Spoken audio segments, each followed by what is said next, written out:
Hi, my name is Logan Burnett, and today we're going to be talking about entrepreneurship. Entrepreneurship is not just an individual who creates a new business that has to bear the risks but then gets to enjoy the rewards, but it is someone that creates a product or service that a community can benefit from.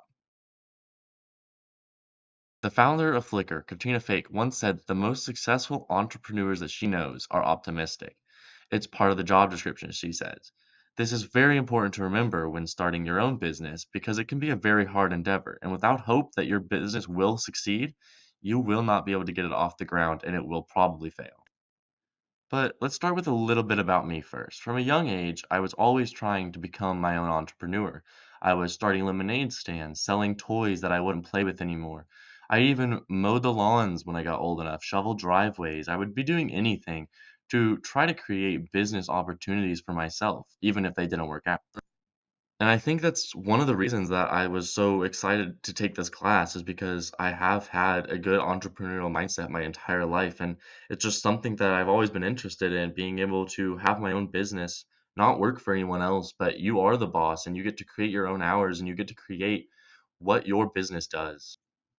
That business that I want to create is my own architecture firm. This is because, as the principal of a firm, I get to choose which projects that my firm works on. I get to choose which projects will positively impact my community. And that is something that has always been important to me as an architect and as a designer and as a businessman.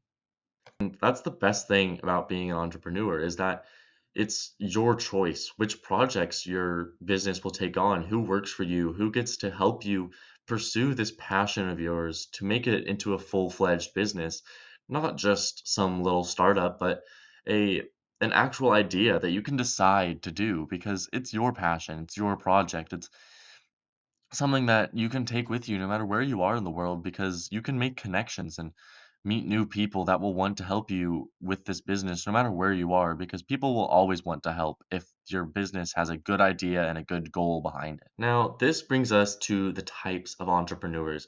You have the dreamers that turn into the real deal, like the winery couple from our textbook. They had a really good idea to create this winery, and they had a community that would support them and back them, which is honestly one of the most important things you can have as an entrepreneur. As an entrepreneur, having a community that wants to support you is almost more important than having anything else because, yeah, you can have capital and you can have the resources you need to succeed, but if no one really cares about your business, then it's not going to go anywhere because no one can get excited or even want to buy your product or service.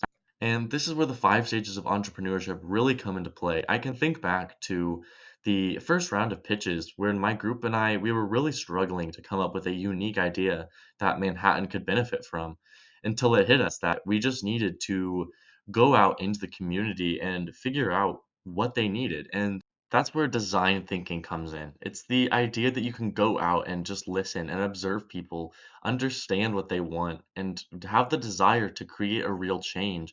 Maybe it's not creating something entirely different, but it's putting your own unique spin on something that's already been created in the past.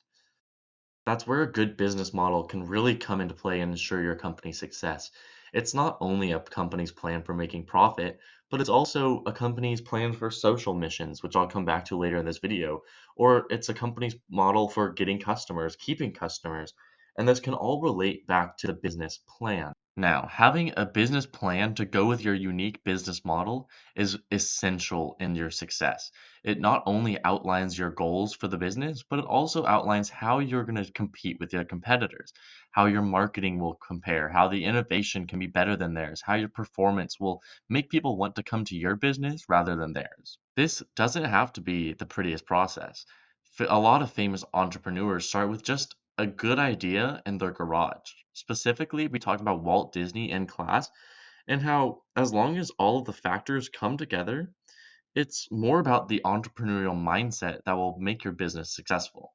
Now, at this point, you're probably making a little bit of money and are ready to start scaling your business. And this is where a really strategic investment could come into play. But you want to be careful about who you choose to let invest. Friends and family are always good for the seed stage, but an angel investor might be the best option, especially for social entrepreneurship endeavors.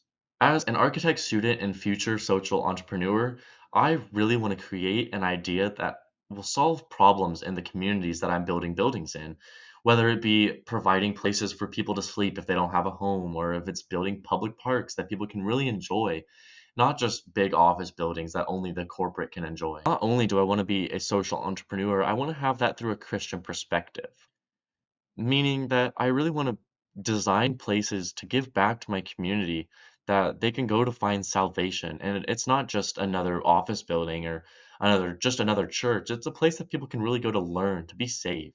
I really believe that social entrepreneurs are going to change the world, whether it be through their products or the social mission that they're backing. It could be something so simple that people in your community can benefit from, but that also allows you to give money back and make a positive impact on your community. It all just starts with an idea, big or small. It could be something as simple as a dog bakery groomer place that people will want to go to because you're supporting the pet shelters in your local community, giving back, adopting the dogs, giving them a forever home.